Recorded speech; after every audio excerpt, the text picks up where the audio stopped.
2008ರಲ್ಲಿ ನೀವೇನಾದರೂ royal Enfield company ಮೇಲೆ just 1 lakh ರೂಪಾಯಿ ಇನ್ವೆಸ್ಟ್ ಮಾಡಿದ್ರೆ ಇವತ್ತು ಅದು 3 ಕೋಟಿ ಆಗ್ತಾ ಇತ್ತು. ಅದೇ ರೀತಿ ಇನ್ಫೋಸಿಸ್ ಅಲ್ಲಿ ಮಾಡಿದ್ರು ಕೂಡ ಇವತ್ತು ನಿಮ್ಮ ಹತ್ರ ಕೋಟ್ಯಾಂತರ ರೂಪಾಯಿ ಇರ್ತಾ ಇತ್ತು.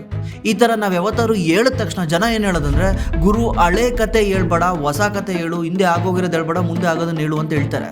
ಈಗೇನಾದರೂ ನಾವು ಸ್ಟಾಕ್ ಮಾರ್ಕೆಟ್ ಅಲ್ಲಿ ಇನ್ವೆಸ್ಟ್ ಮಾಡಿ ಅಂತ ಹೇಳಿದ್ರೆ ಮತ್ತೆ ಹೇಳ್ತಾರೆ, ಗುರು 2 ವರ್ಷದಿಂದ ಮೇಲೆ ಹೋಗಿಲ್ಲಲ್ಲ, ಇವಾಗ ಏನಕ್ಕೆ ಇನ್ವೆಸ್ಟ್ ಮಾಡೋಣ ಅಂತ. ಆಕ್ಚುಲಿ 2002ರಿಂದ 2008ವರೆಗೂ ರಾಯಲ್ ಎನ್ಫೀಲ್ಡ್ ಕಂಪ್ನಿದು ಶೇರ್ ಪ್ರೈಸು ಒಂದೇ ₹1 ಮೂವ್ ಆಗಿರಲಿಲ್ಲ.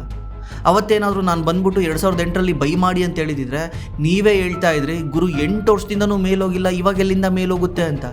ಇನ್ಫೋಸಿಸ್ ಕತೆನೂ ಸೇಮೇನೆ. ನಾವೆಲ್ಲ ನಂಬೋದು ರಿಸಲ್ಟ್ ಬಂದಮೇಲೆ. ರಿಸಲ್ಟ್ ಬರೋಕ್ಕಿಂತ ಮುಂಚೆ ನಮಗೆ ಅದ್ರ ಮೇಲೆ ನಂಬಿಕೆನೇ ಇರಲ್ಲ. ರಿಸಲ್ಟ್ ಬಂದಾದ್ಮೇಲೆ ನಾವು ನಂಬಕ್ಕೆ ಹೋಗ್ತೀವಿ, ಆಲ್ರೆಡಿ ಅದು ಮೇಲೋಗಿರುತ್ತೆ ಅಥವಾ ಆಲ್ರೆಡಿ ಅದ್ರ ಪೀಕ್ ಆಗಿರುತ್ತೆ. ಇದು ನಮ್ಮ ಸ್ಟಾಕ್ ಮಾರ್ಕೆಟಲ್ಲಿ ಆಗಿದ್ರು ಅಷ್ಟೇ, ಲೈಫಲ್ಲಾದರೂ ಅಷ್ಟೇ. ನಾವು ಯಾವಾಗಲೂ ರಿಸಲ್ಟ್ ಹಿಂದೆ ಹೋಗ್ತಾ ಇದೀವಿ ಅಂದರೆ ಏನರ್ಥ ಹೇಳಿ, ಆಲ್ರೆಡಿ ಎಲ್ಲರೂ ಅದರಿಂದ ಹೋದಾದ್ಮೇಲೆ ನಾವು ಇದರಿಂದ ಹೋಗ್ತಾ ಇದ್ದೀವಿ. ಇದರಿಂದ ನಮಗೆ ಸಕ್ಸಸ್ ಸಿಗೋದು ತುಂಬ ಕಡಿಮೆ. ನಾವು ಯಾವಾಗಲೂ ಎದರಿಂದ ಹೋಗ್ಬೇಕಂದ್ರೆ ಅದರಿಂದ ಯಾರು ಹೋಗಿರಬಾರ್ದು, ಅಂಥದ್ರಿಂದ ಹೋದ್ರೆ ನಾವು ನಮಗೆ ಮುಂದೆ ಒಂದೇ ದಿವಸ ಸಕ್ಸಸ್ ಸಿಕ್ಕೇ ಸಿಗುತ್ತೆ. ಯಾಕಂದ್ರೆ ಎಲ್ಲಿ ಕಾಂಪಿಟೇಷನ್ ಕಮ್ಮಿ ಇದೆ ಅಲ್ಲಿ ಪ್ರಾಫಿಟ್ ಜಾಸ್ತಿ ಇದೆ, ಎಲ್ಲಿ ಕಾಂಪಿಟೇಷನ್ ಜಾಸ್ತಿ ಇದೆ ಅಲ್ಲಿ ಪ್ರಾಫಿಟ್ ಕಮ್ಮಿ ಇದೆ. ಇದ್ರ ಬಗ್ಗೆ ನಿಮ್ಗೆ ಏನಿಸುತ್ತೆ ಕೆಳಗಡೆ ಕಾಮೆಂಟ್ ಮಾಡಿ.